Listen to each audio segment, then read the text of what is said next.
Holy cow. Today I got an incredible opportunity to interview Dick Schwartz. He's the creator of Internal Family Systems. And I don't even want to say too much because he did some IFS for me.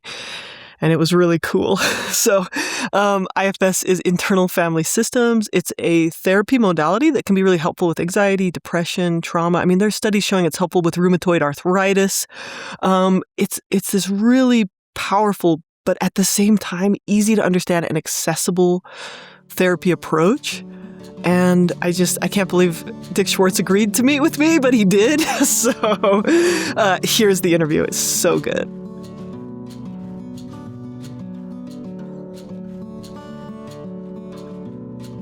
All right. Well, thank you. Thank you so much for taking out some time out of your day to be here. Really appreciate it. I'm excited about it, Emma. I really like what you're trying to do, and I want to contribute, so I'm glad to do it.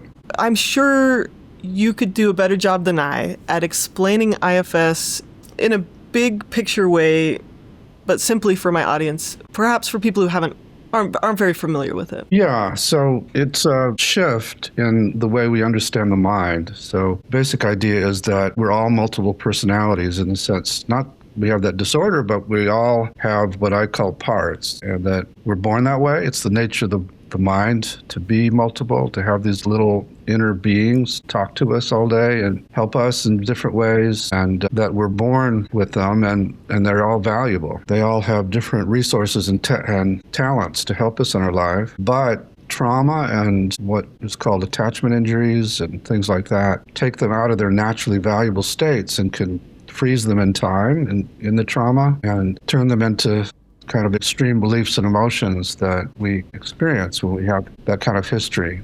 And so the goal is to help them out of where they're stuck in the past, help them release what I call the burdens they got during those traumatic times, the extreme beliefs and emotions that came into you during that time, and then attach to these parts and almost drive them like a virus to be extreme. And for a lot of these parts, the role they're in now was needed when you were young, but they don't know you've grown up. They think they still need to do what they've had to do back then.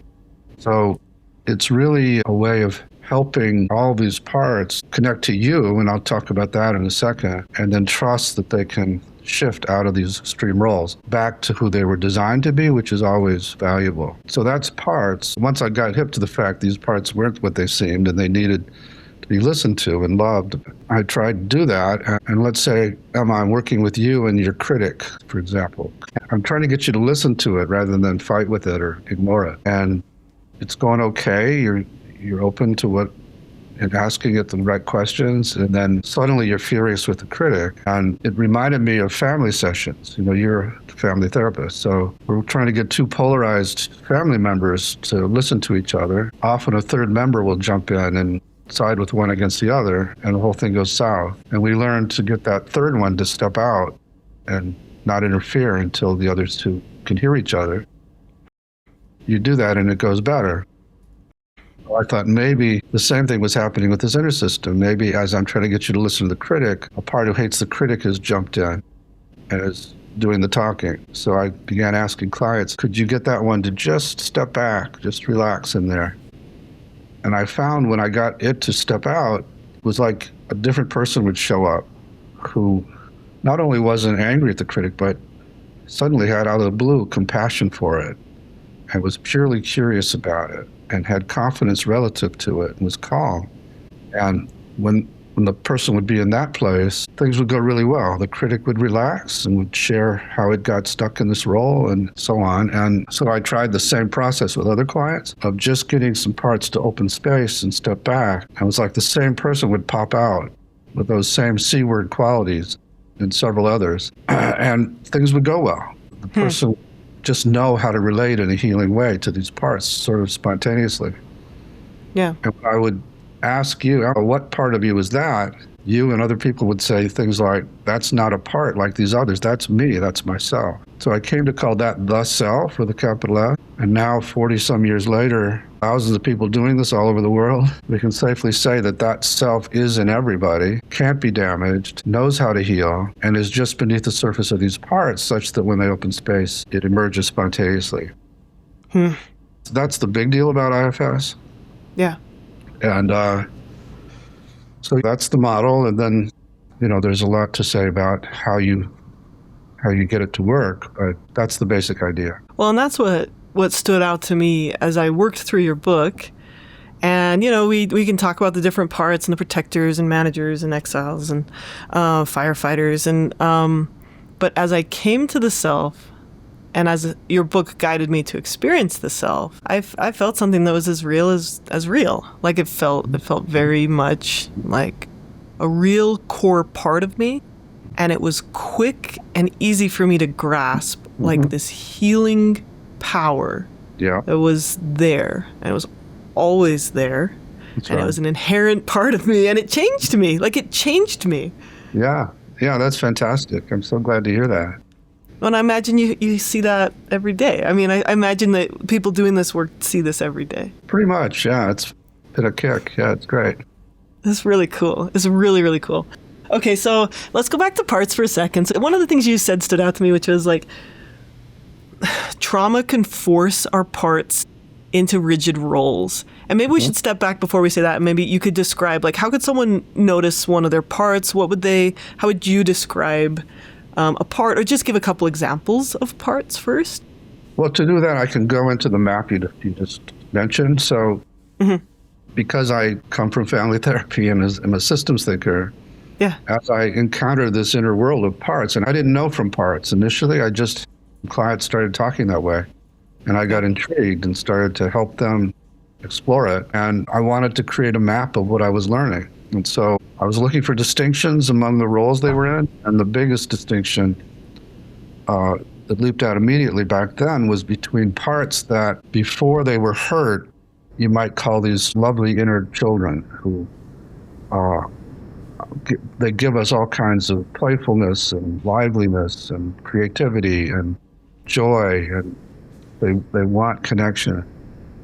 But they're also the most sensitive parts of us. So they're the ones who get hurt the most, or terrified the most, or take in the most shame. And when that happens, they're not so much fun to be around, because now they carry those burdens and they have the power to overwhelm us with those feelings, and they're frozen in those scenes where they got those burdens. And so we have an impulse to lock them away inside and put them in inner basements or abysses. Is that usually a conscious process? Like, no. Okay. Yeah, I feel like I didn't realize I had done that. And sometimes it is. Sometimes, and sometimes people around you say, just move on, don't think about it, just let it go. And you're trying to let go of the memories and the emotions, but in doing that, you're locking away these precious parts of you simply because they got hurt. And you don't realize that. You don't know you're doing that to yourself. And in the process of doing that, you're cut off from all this joy and all this playfulness and all the creativity, because it's just not accessible anymore. So those we call exiles.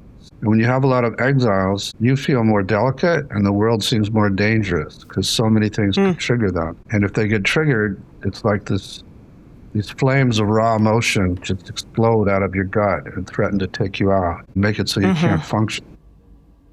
So other parts, to deal with that, are forced to become protectors. And some of them protect you by managing your life so that nothing happens that'll ever trigger your exile. So maybe you have a part that monitors how close you let people get and won't let anybody get close enough again to hurt you, or maybe wants to make you look perfect so that you never get rejected again, or makes you achieve a lot to counter the worthlessness. Or we all have these manager protectors. Other systems call them the ego or the defenses. Women have this part that takes care of everybody, but won't let them take care of themselves.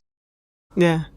There's a whole variety. And a lot of these managers become those inner critics, because to try and get you to behave, they have to yell at you, and they'll use your mother's voice or your father's voice to try and get you to behave. So those that we call manager protectors, despite their best efforts, they still get triggered by the world. So when an exile gets triggered and there's this huge rush of emotion, another part goes into action immediately to try and deal with that emergency, and will do it in an impulsive way or a reactive way, and will either get you higher than those flames or douse them with some substance or distract you until they burn themselves out. And so all these firefighter protectors, and in contrast to the managers who are careful and controlling and want to please everybody. These firefighters piss off everybody and take you out of control and don't care about the collateral damage to your body or your relationships. They just know they've got to get you away from these emotions. That's the map.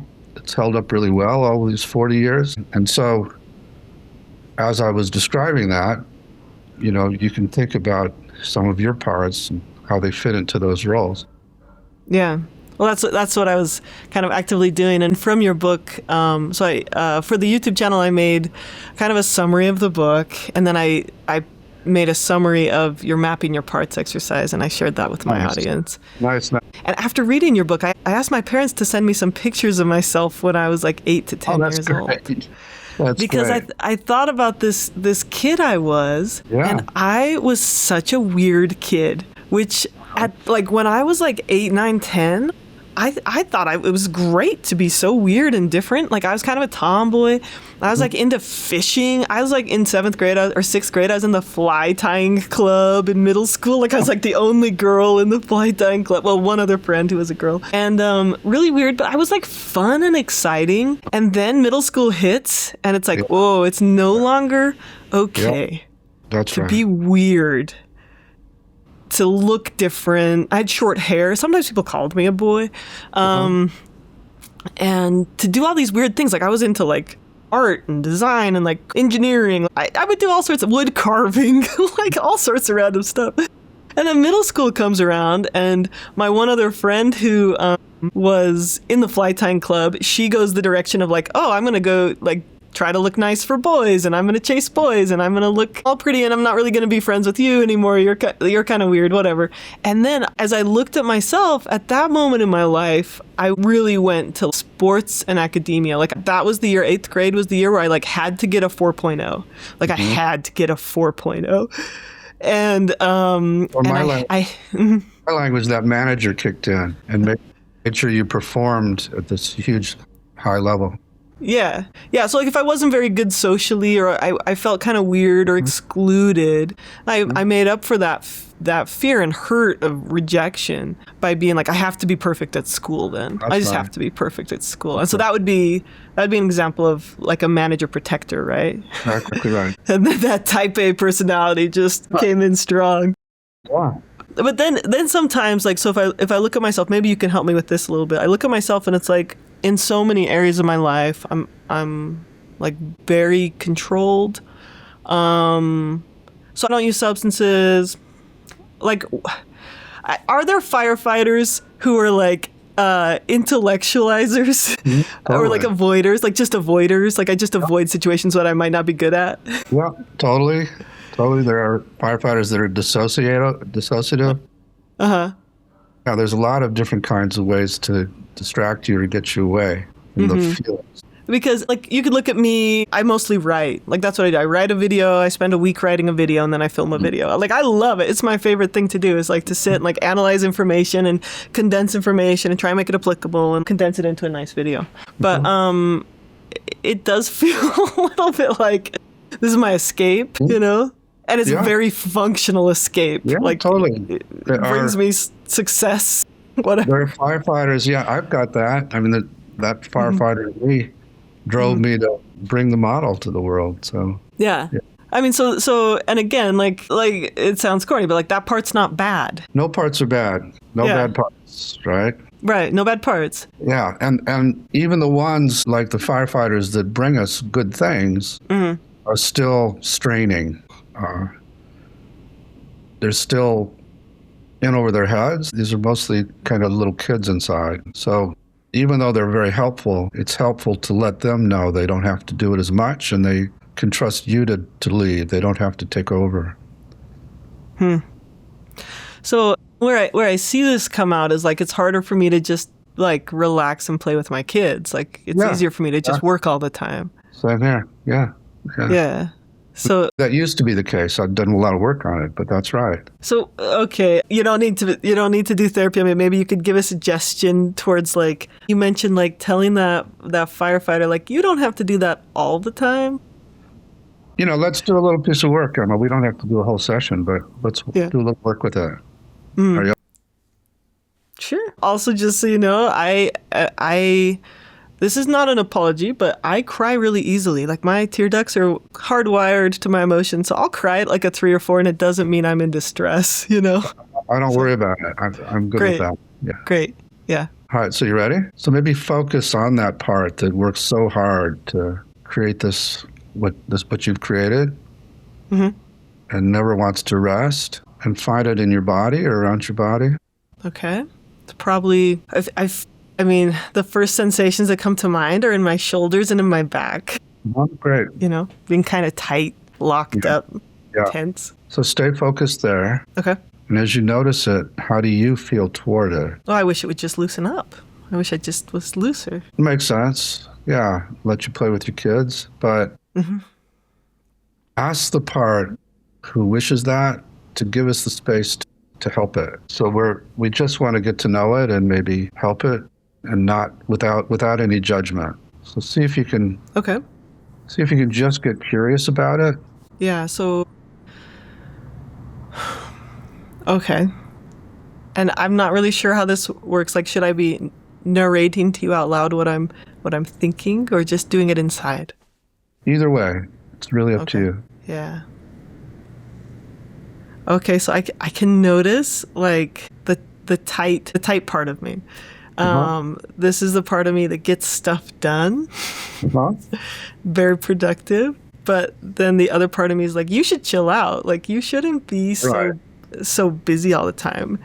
And that part of me is like trying to be helpful, but it's also adding pressure. Like, it's trying to make me chill out by pressuring me, which doesn't really help. Like, I could then go study 500 new ways to chill out, and turn that into like another form of like being tight about chilling out. That's what we call a polarization between a manager and a firefighter. Okay. But ask the one who's wanting you to chill out to just relax back in there. Okay. And give us a chance to just work with this achieving part a little bit.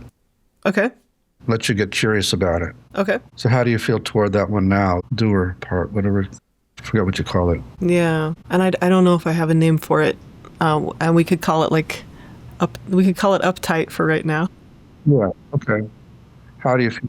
Well, I mean, part of me is like, yeah, good job. Like, you are so worthwhile. You're so freaking productive in like just a few hours a day. Like, good job. Yeah. So it's got this little ally inside. So let's get that one to step out too. Okay.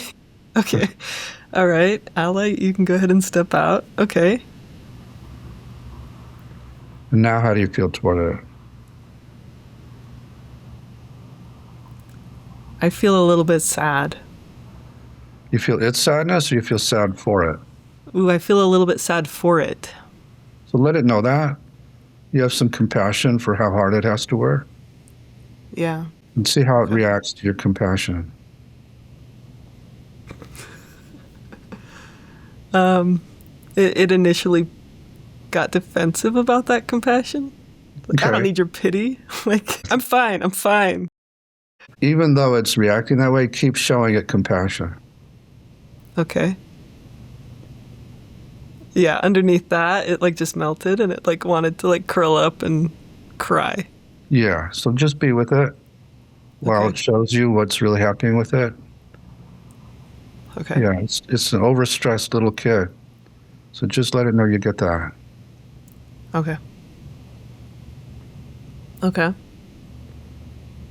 Yeah, and just ask if there's something it wants you to know about itself.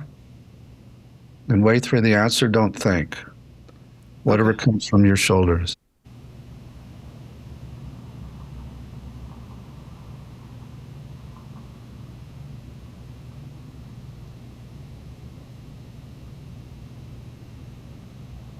Yeah, what I feel is it being like it's been so heavy. It's been so hard. I've been doing this for so long. Yeah, it's tired, right? Kind of tired. Yeah, tired. Yeah. So how do you feel toward it as you hear that? There's a part of me that just jumped back in and said, like, you should get over that. Like, you just need to push through. Like, I felt a defense, or like something come up. Be firm with that part, and it needs to really let you be compassionate and listen. Okay.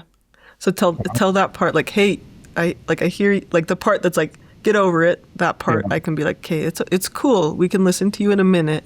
That's right. But right now, I want to listen to my uptight part, and I want to just be with it. Yeah, exactly right. Okay. So I'm like pushing that one gently away. Okay. Okay.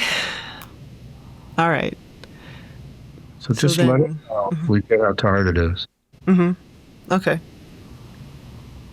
And I'm going to ask it what it's afraid would happen if it stopped doing this or slowed down.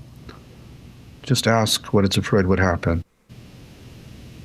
Yeah, it is afraid the whole household would fall apart. Like all the things I'm running with the kids and the business, and the finances, that we'd run out of money. So it holds a huge amount of responsibility. Yeah. Let it know you get that. Yeah. Okay. That's too much for a little part. Yeah. Yeah. And ask it this kind of odd question. Ask it how old it thinks you are. And just wait for the answer. Don't think. I just caught this memory. Of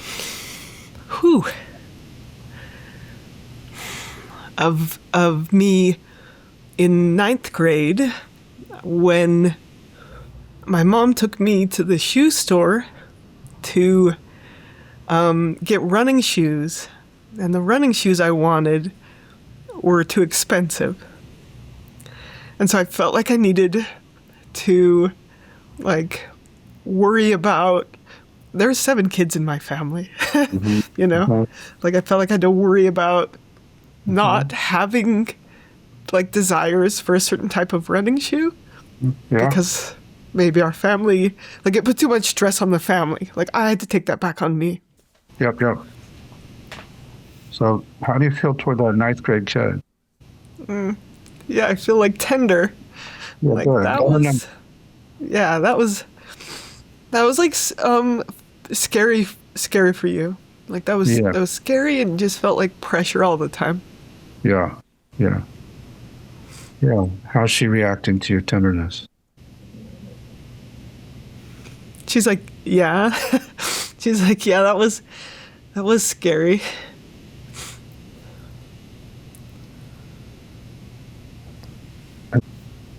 But you tell me, what are you going to say?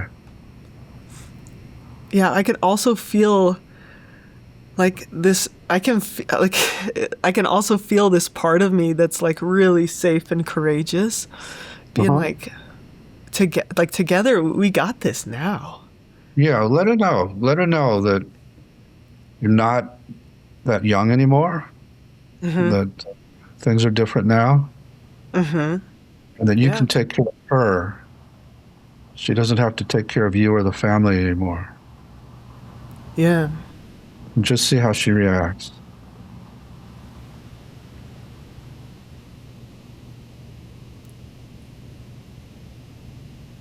Like, I'm noticing in my chest, like, feeling safer and more soft. I'm noticing, like, remembering how, like, I was worried about my mom and I was worried about her anxiety. And modern Emma is like, oh, like, when my mom gets anxious or worried, I actually can handle that pretty well now. Yeah, good. Let her know. Yeah, like, okay, all right, we can handle that now. Ask her if she does still carry the mother's energy, the mother's anxiety. The uptight one? No, well, both of them. The uptight one and the 9th grader. Yeah. Do I still carry the mother's anxiety? Like, am I still trying to rescue her or protect her? Just ask that question. Wait for the answer. Ask if either of them still carry her energy.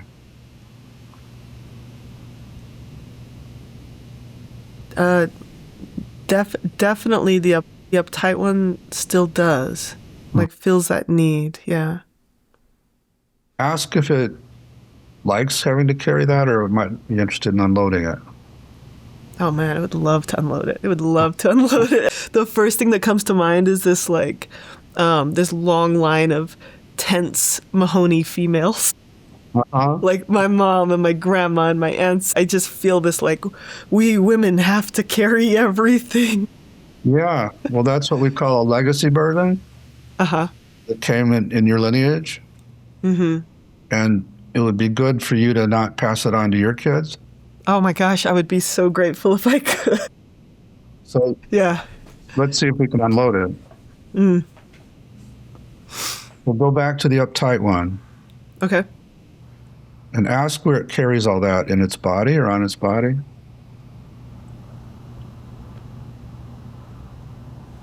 And I'm noticing like a bit of shakiness throughout my body. I'm noticing my legs kind of clench and then soften. Noticing my stomach. Like my stomach's tight and hurts. So Emma, I'm going to encourage you to let your body do what it wants to do now. Okay. Just let it happen. Yeah, that's great. Just let that happen as much as it wants. Great. Yeah, just go for it. Okay. Okay. Whatever noise wants to come too. All right. I thought that shaking would last a long time, and it went quite quickly. Okay, good. So ask the uptight one now if it gave up the mother energy or if it still needs to do that.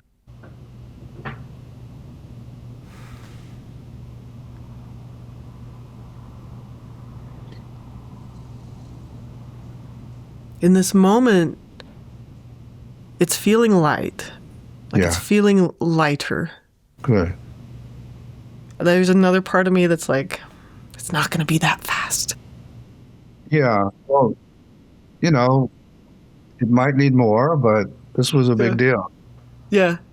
So it felt so good to like shake and then like not try to make the shaking stop. Yeah. Like, because there was a part of it was like, calm down. You need to be calm for this interview. And I was like, okay, I'll just go. Like, let's go. Let my legs jiggle, whatever, And then it was like, oh, okay. And it's actually, I do have like a little tense jolt that has come in like twice, but it's like much, much less. And I'm like, okay, I'll just let it be there.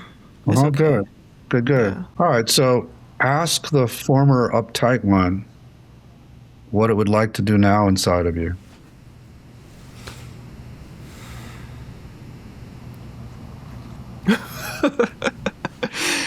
Oh, see, this is where I get a little tricky, because the uptight one is like, let's make a 5-point plan to play with the kids more. What's tricky about that? Well, I can't tell if that's being more of like it's slipping back into this controlling, managing, fixing mode, or if it's like there's also the genuine playful bit of me that has. I feel like I've lost that playful bit of me. So I can't tell if it's like trying to be controlling again about being playful or if it's actually being playful. Just ask it. I think it really does just want to play. Yeah, it wants to play. Yeah. So let it know you're going to keep working with it so it can be freed up that way. So like this uptight part of me. Okay. Let me ask this. Are you saying this uptight part of me might be really playful instead of being fighting with the playful person? Yes. Huh. Okay. That's great, because it's a very strong character in my life. So how would that be if like this really powerful part of me was also really fun? Yeah. Yeah. That's where you're headed. I love that idea. That gives me like, ooh, that's exciting. Like, that's really exciting. Yeah, I like that. Okay, and so we can stop in a minute, but let both of these parts, the former uptight one who wants to play, and then that 9th grader, let them know that you're going to follow up, now that you found them, you're going to keep working with them. And before we stop, bring in the one who was so polarized with the uptight one. Mm-hmm. To see the shift. Yeah. and see how it reacts. She is like, oh, I can trust you more. That's right. Yeah, like I can trust. I don't have to fix you. Like I can trust you that you're okay, that you're good. That's right. That's great. Yeah, that's pretty cool. Yeah, that was a lot in about 20 minutes. That was really cool, though. Holy cow! This is what my experience. Thank you. First off, thank you. That was beautiful. You're welcome. What's beautiful? And if I could just, I don't know how to put this into words without, like, what I love about IFS is you don't talk about it, you just experience it. Yeah. Yeah, there's no explaining, there's no describing or teaching.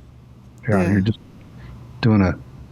And as I read through your book, No Bad Parts, like the information, processed in my cognitive bits and whatever, and I was like intellectualizing about it. But when I did the exercises, something in me shifted each time. Yeah. I really appreciate you letting my audience and me experience just a little bit of like what that's like. Yeah, well, I really appreciate your going for it. And we could have talked for an hour, but I think it's much better to do that. I think so too. If I could ask one more thing, it would be, how could my audience, let's just imagine for a minute, they don't have access to a therapist. Yeah. I mean, ideally they're doing this with a therapist, but it's hard to access. How could they get more in touch with the self? Like I felt it while I was doing it, partly because I'd done some of the exercises from the book, and I also have like a deep religious experience and a background with mindfulness. How can we help people connect with their self? Well, many people can do it as fluidly as you did, even though they don't have your background. Sure. But the simple act of noticing a part, focusing on it, getting curious about it, accesses self, right? Just doing that much, because you're separating. Because most of us are blended with these parts all the time. Can you describe that just a little bit more, like in a practical way? Yeah, so I had you focus on the little uptight guy, and just the act of noticing it in your shoulders. Then there's a you who's noticing it. You're not blended with it. You know what I mean? Yeah. And this is like I want to come back to that, but I just have to say, like, I loved acceptance and commitment therapy when I learned it. But what it did is like, let's talk about cognitive diffusion. Let's practice mindfulness and this and that and the other as a way to develop our noticing skills. And it's so powerful, but it was an incredibly clunky modality to teach. Yeah. Where what you just did, where you're like, notice it in your body, maybe describe it or listen to what it's saying. Yeah, get curious about it. Yeah. Well, the only tricky part in what we did was when I first had you notice it, then I asked this question, how do you feel toward it? And you heard from that manager who wants it to change. And that's not going to work. If you stay blended with that manager, this one's going to be defensive and we'll just hear from the polarization. So the only tricky part was getting that manager to give us the space to get curious. And then getting the one who loves it also to give us the space. Yeah. So that was creating space so that we could really work with the uptight part. Yeah, and you might remember that as these two parts separated, suddenly you had compassion for that part out of the blue. Yeah, it was there. I didn't have to try. No, you didn't have to feel compassion. There's no trying about this work. It's all those qualities, those C-word qualities are right in your gut, in your center, and we're just releasing them. And so out of the blue, you had compassion for it. You let it know that. It said, I'm tough. I don't need that. Yeah. I just had you stay compassionate with it for a while, and then it melted. Yeah. And then it revealed what was really going on with it. And so it's a very simple process, really. But in terms of your question, how do people access self? It's simply getting these parts to open space. And you do that by focusing on them rather than be blended with them. Yeah. Which is, in a sense, mindfulness, but it's mindfulness plus becoming an active inner leader. I felt like when I practiced it and the exercises in your book, like it just felt incredibly natural, and it was like mindfulness feels like I'm doing a workout. Like it's so hard for me to do mindfulness, and we could say I have ADHD or whatever, but this felt like it came because it was I don't know how to describe it, but IFS just feels like it's using the intellectual side of me is like, it must just use brain circuits that we use. Storytelling circuits, people circuits. Like we naturally have these like relational and storytelling circuits instead of these intellectual circuits, which just feel like more removed. Like, yeah, well, a lot of it is getting the cognitive, the thinking parts to step out too. Yeah. So that you're not trying to figure it out all the time. Yeah. I want you to assume for a minute my audience doesn't know what being blended with a part feels like, and maybe give 3 examples. Just throw out a couple examples of when people are blended with their parts. Well, just to go with your systems, much of the time you've been blended with that uptight part. Yeah. And it doesn't let you. I think that way. I act that way. You're constantly thinking about the next video or what am I going to do now? Absolutely. You don't even see your kids a lot of the time. Yeah. Like I just wish I could be working all the time. And then when I'm with my kids, I'm like planning the next cool thing I'm going to do. Yeah. That's totally blended with that part. Yeah, okay. And it's afraid if it doesn't do that, the world's going to crumble. We heard that. Everything's going to fall apart. You're going to be penniless. And that's really characteristic of a lot of these parts that run our lives. They're stuck back in times where they got really scared and they're still living back there. They don't realize how much you've done, how safe your life is now. So that's being blended. If someone was blended with a firefighter, like maybe a substance using firefighter, would blended being like, man, if I'm sad, I got to go smoke some weed. Absolutely. That's right. And that's just what they do all the time. Or if someone was blended with their angry firefighter, they might just constantly be like, oh, my boss is such a jerk. Everyone's so inconsiderate. Every driver is terrible. And that's just how they see the world. Like they're just like, the world is threatening and dangerous and awful and cruel. Totally. Exactly right. Okay. And the other big thing we just did, which it's amazing how much we did in that short time, but we unloaded a legacy burden. And then these legacy burdens also are really big organizers of our lives. And that anxiety that came down through your generations also fueled that uptight part. Yeah, absolutely. I don't quite trust myself that I've fully unloaded this burden. Like as I continue to do the work, what would that look like? Well, the nice thing about IFS is you just keep asking, how is that mother energy back? Did you really let it go, or is it still there? And they'll tell you. It's not like you got to figure that out. So ask my body or like scan and be like, oh, is the mother energy back? Yeah. Not even the body. You just go back to that particular place, your shoulders, and see how that part's doing. And this is your homework. Do that on a daily basis for a couple of months. See how the part's doing now. Is there an impulse to get back in that role, or is it really chill and wanting to play? And does it still carry any of the mother energy? And they'll tell you. And then they say, yes, I am still carrying the energy. And then I relate to it with myself. Yeah. Is that the step? Yeah, and then you reassure it that it really doesn't have to carry that and see if it wants to let it go again. So this IFS isn't just a psychotherapy. It's a kind of life practice. It's something that you can do on your own every day. I do it every day. Yeah. What does that look like on a practical level for you? Like, what would I see if I was in your house watching you do it? Well, you'd see me sitting there quietly, but inside, like I wake up in the morning, I check in with my parts. How's everybody doing? I go over the agenda for the day, and anybody going to get triggered by anything? And, I let them know they don't have to take over. They can trust me. And then as I go through the day, like coming to this interview, there are still some parts that get a little nervous, and I'm just reassuring them, just trust me, I can handle this, just let me stay. And through the interview, it didn't happen because I was in self the whole time, but if some part came in, I would just reassure it, just let me stay. Afterwards, how was that? Anybody need attention? It's sort of like that.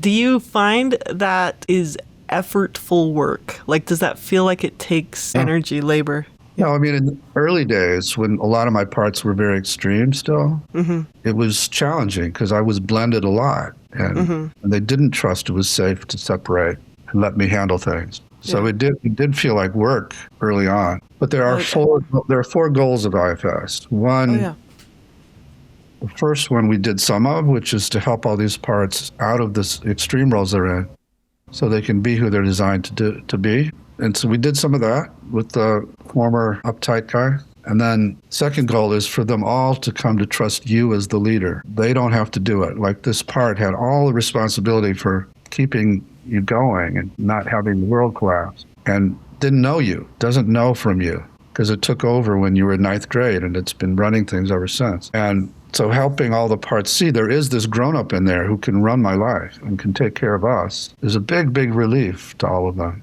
And then the third goal is to help them all get to know each other and stop being so polarized and start to harmonize. And so when I brought in the original part that was embattled with the Uptight part and it saw there was a change, now they're less polarized, now that you won't have that battle inside. The fourth goal is to become more self-led in the outside world. So you relate to people in your life and your kids from self rather than from this impatient part that wants to get back to work. So that's so cool, and I love this chance to kind of show instead of just tell. So thank you so much. Really, really grateful to you for taking the risk. Yeah, happy to do it. I'm grateful and humbled to do the work. Grateful and humbled to do the work. Thank you so much. I just could not be more grateful for your time, and I'm sure you're very busy, but so grateful for the opportunity that I had to work with you today a little bit, and that you gave me to work on myself. So thank you so much.